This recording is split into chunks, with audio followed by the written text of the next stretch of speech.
We are then going to add some chunks. Hi, I'm Elaine from Food Blood Sourdough, and in this video we are making another of our rapid sourdough recipes, which could also be called discard recipes, however you want to title it, whatever it is you're using. The point is we are using our lovely starter in a different way to make something faster. So those of you that know me and have watched any of my other videos know that I do not build up a massive amount of starter.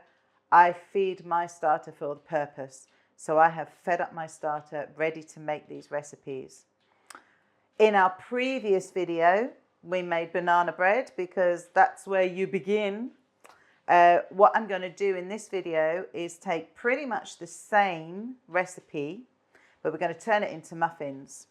The beauty of this being, they bake faster, we can eat them sooner.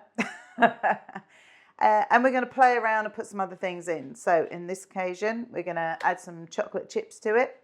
We're also going to play around with some different flour for this one. So one of the main beauties of these recipes is that our starter is not there for lift. It's there to add texture and flavour. The lift comes from the mix of the eggs, the bicarbonate of soda or baking soda and the baking powder. And we can use whatever flours we fancy because we're not making a full loaf. So let's get started for this one. We are going to start with 100 grams of our fabulous starter. Remember, in any form, fed, unfed, discard, hungry, whatever you fancy. If you use really hungry starter for these kind of recipes, you'll get an extra sourness. And if it's really, really hungry, it can sometimes mean that people think you've put alcohol in your recipes. I made something once, a fast recipe with some very, very, very hungry starter, and everybody thought that I'd put alcohol in it. So if you want to recreate that kind of flavour without the real thing, it's quite fun. So there's our 100 grams of starter.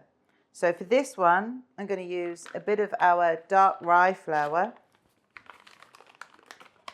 We're going to have 50 grams of that.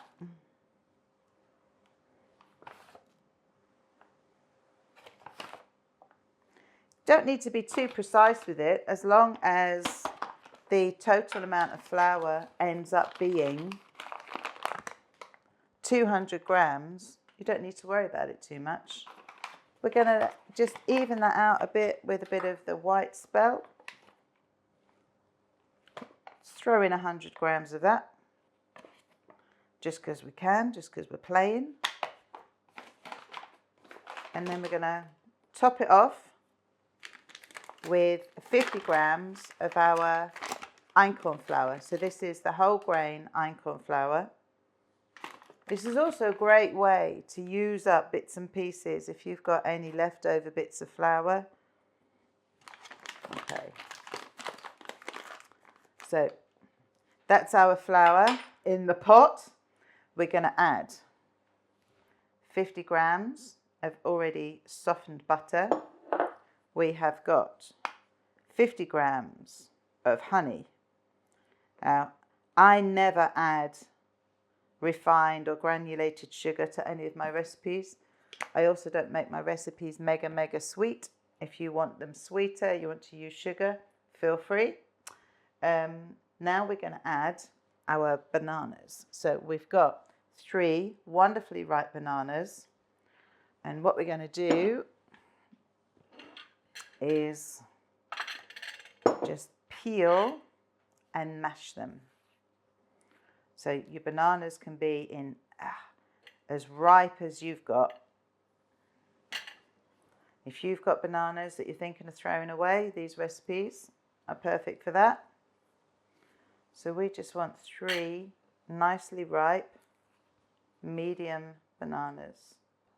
All I'm going to do with these bananas, give them a bit of a mash. They don't need to be particularly silky or whizzed up or anything like that. We're just going to have a bit of a mash. It's the time of year when that's making me think of the monster mash. As you might guess, it's autumn, as you can see from the decorations behind me. So, those lovely mashed bananas all going in.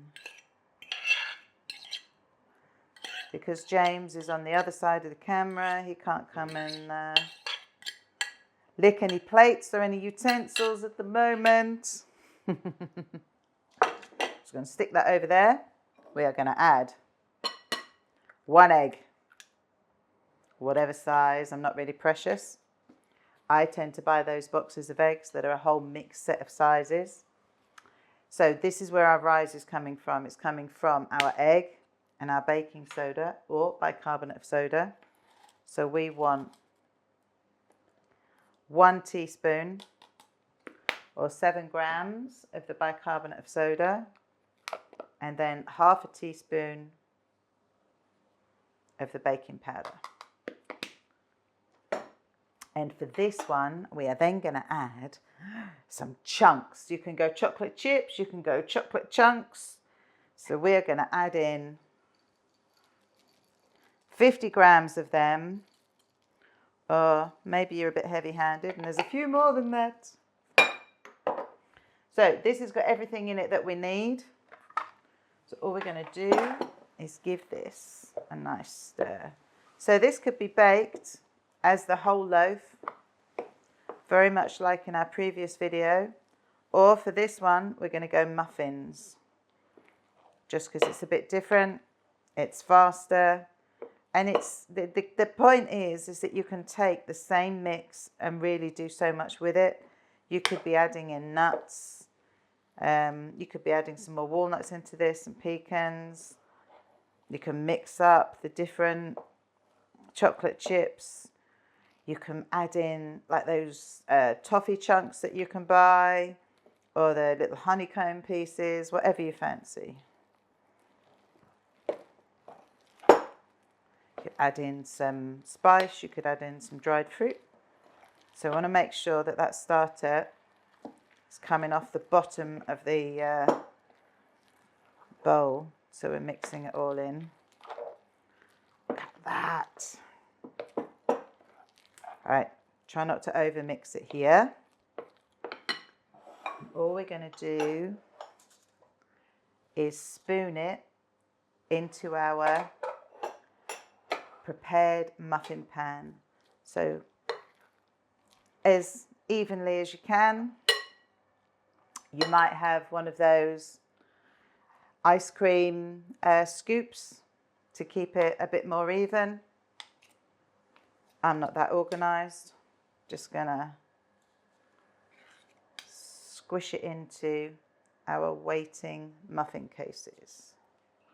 So all our mixture is in our muffin cases, and all I've done is do it by eye. So what we could now do, if you really wanted, is just add a few extra of these chocolate chunks on the top. So all I've used here is dark chocolate, those kind of packs of chunks that are designed for baking. So you could keep this healthier if you wanted to, but you know, we're just having a bit of fun with it. Throw a bit over the top if you want. Plus, use them up. There you go, I think that'll do. So this is going to go into the oven at either 160 centigrade or 325 Fahrenheit if you have a fan assisted or convection oven. Or it's 180 centigrade or 350 Fahrenheit if you have a non-fan or convention oven. You can bake these from a cold start. My oven is already on, so I'm going to put them in underneath the big loaf of banana bread I'm currently baking, and they need to be in the oven for about 20 minutes. Key thing, keep an eye on them. After 20 minutes, we're going to put a skewer in, make sure that they're cooked. If your oven's already been on, you might want to check it at 15 minutes. So these are going to go in the oven and breakfast is on the way, James. Oh, it's time for the muffins.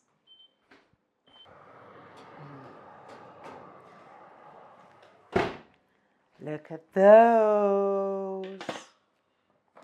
So we're just going to do a little check just to be safe. Make sure. Look at that, coming out clean, except for a little squish of chocolate. So here are our chocolate chip banana bread muffins with all of those different flours. I'm not going to keep trying to do this on film because it's a little bit warm and I'm going to make a mess. The other beauty of making these rapid recipes is you don't need to wait. It's not like when we make our loaf recipes and you need to wait for hours before you slice into it. You can just get on with eating one.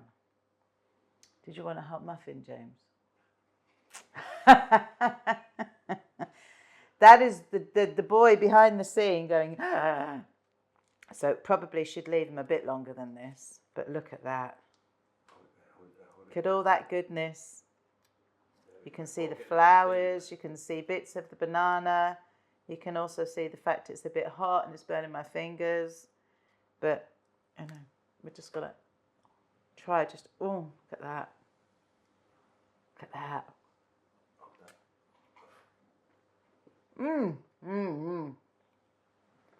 Very, very good. So those are our banana bread and chocolate sourdough muffins.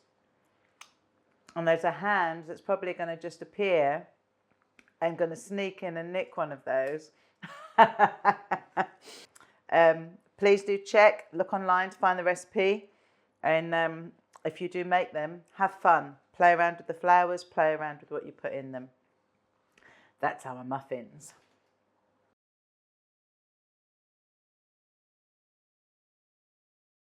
One of the beauties of these recipes is about the different flours.